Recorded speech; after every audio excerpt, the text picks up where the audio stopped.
आज की इस वीडियो में हम बात करेंगे 10वीं कक्षा की प्रश्नावली 13.2 का फिफ्थ क्वेश्चन। इस क्वेश्चन में हमें एक बर्तन एक उल्टे शंकु के आकार का है।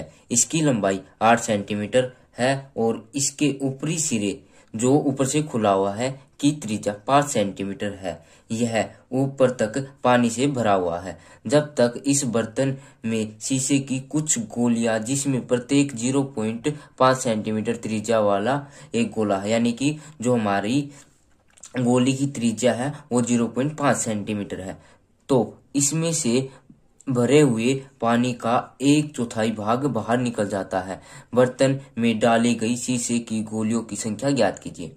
देखो, हमारे पास कोई भी एक उल्टा यानी कि उल्टे शंकु के आकार का एक बर्तन है, ठीक है, जो कि ऊपर से भरा हुआ है पूरा का पूरा, और इसकी जो टोटल लंबाई है वो 8 सेंटीमीटर है और जिसकी त्रिज्या 5 सेंटीमीटर है। इतना बोला गया है। उसके बाद बोला गया है कि इसमें ये पूरा पानी से भरा हुआ है और इसमें एक के बाद एक एक कंचे की गोलियां डाली जाती है जिनकी त्रिज्या 0.5 सेंटीमीटर है, ठीक है, और इसमें जितना पानी भरा हुआ था ना उसका 1/4 भाग बाहर निकल जाता है। जैसे कि हम मान सकते हैं कि इसमें 4 गिलास पानी डाला गया है, लेकिन जब इसमें कंचे डाली गई ना तो जितना उन 4 गिलासों में पानी था ना उनमें से 3 गिलासों जितना पानी रह गया, 1 गिलास जितना पानी बाहर निकल गया, ठीक है। तो हमें क्या करना है कि बर्तन में डाली गई शीशे की गोलियों की संख्या ज्ञात कीजिए, यानी कि इसमें कितनी गोलियां डाली गई जिससे कि वो 1 गिलास पानी बाहर आ गया, यानी कि 1/4 पानी बाहर आ गया। तो हम सबसे पहले लिखेंगे कि हमें क्या क्या दिया हुआ है। तो हम यहाँ पे लिखेंगे शंकु के आकार के बर्तन की त्रिज्या हमारी कितनी थी, 5 सेंटीमीटर, और ऊंचाई हमारी कितनी थी, 8 सेंटीमीटर, ठीक है। तो हमें यहां पर बोला गया है गोलाकार गोली की त्रिज्या है वो हमारी 0.5 सेंटीमीटर। हम इसको 5/10 सेंटीमीटर भी लिख सकते हैं, ठीक है। हम 0.5 भी 5/10 भी लिख सकते हैं, ठीक है। तो हमें यहाँ पर बाहर निकले पानी का आयतन ज्ञात करना है, ठीक है। तो यहाँ पे लिखेंगे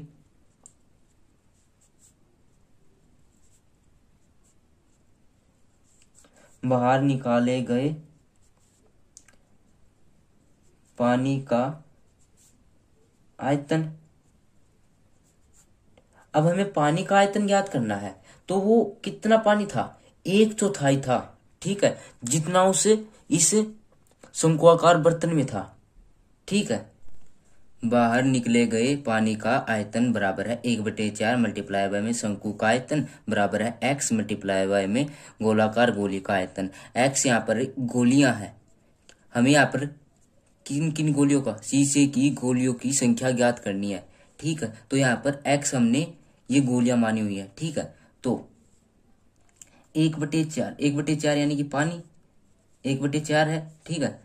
शंकु का आयतन का फार्मूला होता हमारा 1/3 पाई r स्क्वायर h, ठीक है, बराबर का निशान x मल्टीप्लाई बाय में गोलाकार गोली का आयतन, यानी कि जो हमारे गोले का आयतन का फार्मूला होता है वो होता हमारा 4/3 पाई r क्यूब। अब कुछ बच्चे बोलेंगे कि बड़ा r क्यों लिखा, क्योंकि इन दोनों की त्रिज्याएं अलग अलग है, ठीक है, इसलिए मैंने बड़ा r और छोटा r लिखा है, ठीक है। तो ये हो जाएगा हमारा 1/12 मल्टीप्लाई बाय में पाई r स्क्वायर h बराबर में x मल्टीप्लाई बाय में 4/3 पाई r क्यूब। तो देखो ये कैंसिल हो गया, यहाँ पर 1/3 से 4 ये कैंसिल हो गया, क्योंकि इसको क्या लिख सकते हैं हम, 4 मल्टीप्लाई बाय में 3, तो 3 से 3 कैंसिल हो गया तो 4 ही बचा, ठीक है। या इसको मान सकते हैं 3 चौके 12, ठीक है। ऐसे भी पाई से पाई कैंसिल हो गया, ठीक है। तो यहाँ पर क्या बचा, 1/4 मल्टीप्लाई बाय में r स्क्वायर यानी कि त्रिज्या त्रिज्या हमारी कितनी थी 5, यानी कि 5 का स्क्वायर।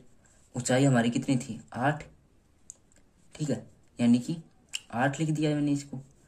x मल्टीप्लाई बाय में ये 4 बच गया, 4 मल्टीप्लाई बाय में त्रिज्या हमारी कितनी थी 0.5, 0.5, 0.5, ठीक है। तो यहाँ पर ये कितना बचा है 4 दूनी 8 और 25 दूनी 50, बराबर का निशान, क्योंकि 5 का स्क्वायर 25, 25 दूनी 50, इसलिए 50 हुआ, ठीक है। ये हो जाएगा हमारा 4x और इन सभी की मल्टीप्लाई कर देंगे 0.5 मल्टीप्लाई बाय में 0.5 मल्टीप्लाई बाय में 0.5, ठीक है। तो 50 बराबर है 4x। अब इनकी मल्टीप्लाई कैसी होगी, एक बार अज्यूम करो, क्योंकि देखो 5/10 मल्टीप्लाई बाय में 5/10 मल्टीप्लाई बाय में 5/10 लिख सकते हैं इनको, यानी कि 1/2, 1/2, 1/2, यानी कि 2 दूनी 4, 4 दूनी 8, यानी कि 1/8। हम इसको 1/8 में लिख सकते हैं, तो ये हो जाएगा 4 एकम 4, 4 दूनी 8, यानी कि 50 बराबर है x मल्टीप्लाई बाय में 1/2। अब 2 डिवाइड में है, यहाँ पर मल्टीप्लाई हो जाएगा, यानी कि 100 डिवाइड बाय में x, यानी कि जो हमारी कंचों की संख्या है वो 100 है, ठीक है। तो ये हमारा 100 कंचे आ जाएंगी, ठीक है। एक बार इस क्वेश्चन को दोबारा समझ ले। इसमें बोला गया कि बाहर निकले गए पानी का आयतन निकाला हमने, यानी कि बाहर निकले गए पानी का आयतन कितना होगा 1/4 मल्टीप्लाई बाय में शंकु का आयतन, क्योंकि इसमें बोला गया है कि इसमें से भरे हुए पानी का 1/4 भाग बाहर निकल जाता है, यानी कि हम इसमें यदि 4 गिलास पानी डालते हैं तो उसमें से 1 गिलास पानी बाहर निकल जाता है, तो उसका मैंने 1/4 किया है। और शंकु का आयतन क्योंकि इसमें ये एक शंकु के आकार का बर्तन है और इसमें पानी डला हुआ ना, तो इसमें इसका पानी का और शंकु का आयतन बराबर ही होगा, ठीक है। तो इसलिए 1/4 लिखा है। और मल्टीप्लाई बाय में गोलाकार गोली का आयतन। अब देखो यहाँ पर x मैंने गोलियां मानी हुई है, गोलियां क्यों मानी हुई है, क्योंकि यहाँ पर यदि हम 1 मानते हैं तो 1 मल्टीप्लाई बाय में गोलाकार गोली का आयतन, तो एक गोली का आयतन आ जाएगा, तो उसी प्रकार जितनी भी गोलियां होंगी उसके बराबर रखा है मैंने, इसलिए, ठीक है। या हम ऐसा भी मान सकते हैं कि जितना पानी बाहर निकला है उस पानी को इक्वल रख दिया हमने जितना उन कंचों का आयतन है, ठीक है। हम ऐसे भी मान सकते हैं, तो हमारा आंसर 100 आ गया है।